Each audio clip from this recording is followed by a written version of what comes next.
Your hands are shaking, not from fear, from rage. You had the perfect sentence loaded to finally make them understand. But before it left your mouth, something hijacked your face. Your chin trembled, your eyes flooded, and they aren't hearing a word. They're watching you fall apart. That's what it looks like from the outside. From the inside, it's a completely different crime scene. Inside, you're screaming, every nerve is white hot, because you care so much about what just happened, that your biology couldn't contain it. But nobody sees that. They see someone too soft for the conversation. And the worst part is, you start to believe them. You were standing in the kitchen, or maybe a living room, or an office with fluorescent lights buzzing overhead. Someone was talking over you, a partner, a parent, a manager who never once asked what you actually meant. You had the facts, you had the logic, you had every right to hold your ground. And then your bottom lip trembled, just once. That was all it took. The other person caught it before you even felt it. Their tone shifted, not softer, worse, dismissive. Are you seriously crying right now? And just like that, everything you built collapses. Not your argument, your credibility. One of you told me you're 31, working full-time, rebuilding your entire life from nothing.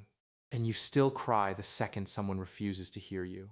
Another said their father's only response to their tears was brutal. Do you want me to give you something to cry about? That sentence never taught them to stop crying. It taught them that feeling anything was a punishable offense. So here you are, years later, and the pattern still runs on schedule. You open your mouth to defend yourself, and your throat locks. Your eyes sting. Your voice bends in the wrong direction.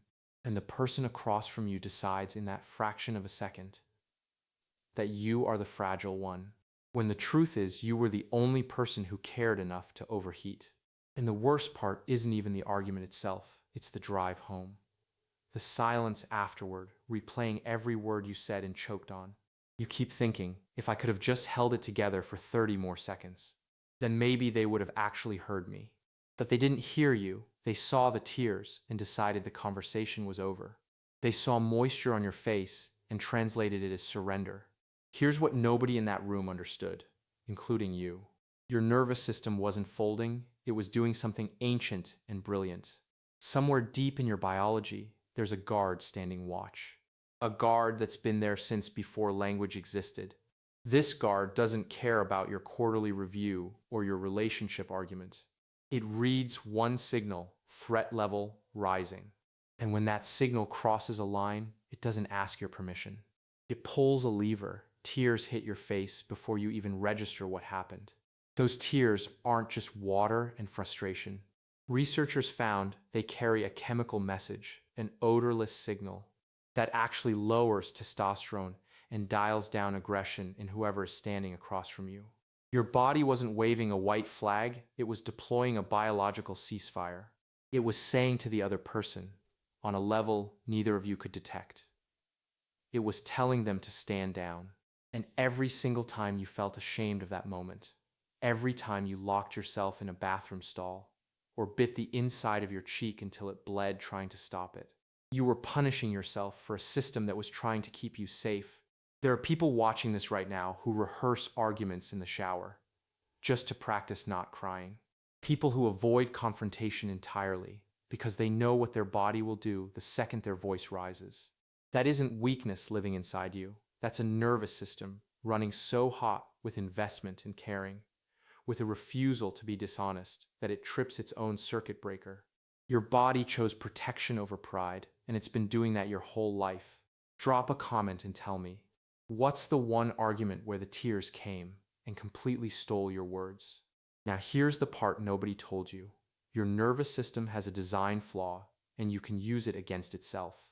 Your limbic system, the oldest, loudest part of your brain, physically steals resources from the part of you that thinks clearly. Your emotional brain and your logical brain share the same blood supply. They sit on opposite ends of a seesaw. When one floods with power, the other starves. Every time that lump rises in your throat, your limbic system is literally draining fuel from your prefrontal cortex. The part that builds sentences, holds composure, keeps you sharp. You aren't falling apart. you're being outbid for your own oxygen by a system that still thinks you're running from a predator. And that means the counter move is mechanical, not emotional. Picture the worst version first, tears already falling. The other person frozen, staring at you, shame crawling up your neck. Here's your first protocol: do not apologize, not one syllable. The second you mutter you're a mess, you hand them a verdict they never earned. Your nervous system discharged. That's biology, not a confession. You hold your ground, breathe, and let the silence work for you.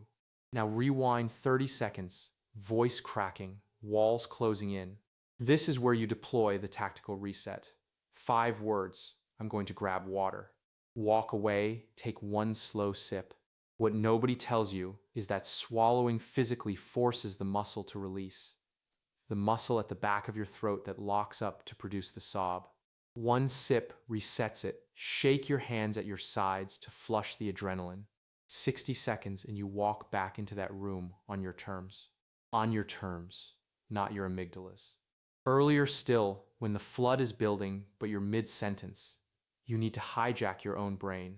Start subtracting 7 from 100, 93, 86, 79. You're physically rerouting blood away from the emotional centers and pushing it right into the prefrontal cortex. Your tears cannot compete with long division. When you feel that prickle behind your eyes, look up, not metaphorically, physically tilt your chin toward the ceiling. Your brain reads downward gaze as surrender, as turning inward. An upward gaze flips the signal. It tells your nervous system you're still scanning, still alert, still in the room.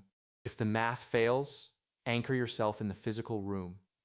5 things you see, 4 you touch, 3 you hear, 2 you smell, 1 you taste. You're dragging your awareness out of the internal storm, then bolting it to something concrete and real. These aren't feel-good tricks, they're sovereignty protocols. Circuit breakers you install between the trigger and your visible response. That gap, even 3 seconds wide, is exactly where your power lives. Here's what nobody tells you about the moment after. You said the thing, your voice wobbled. Tears were running down your face the entire time, and you still finished the sentence.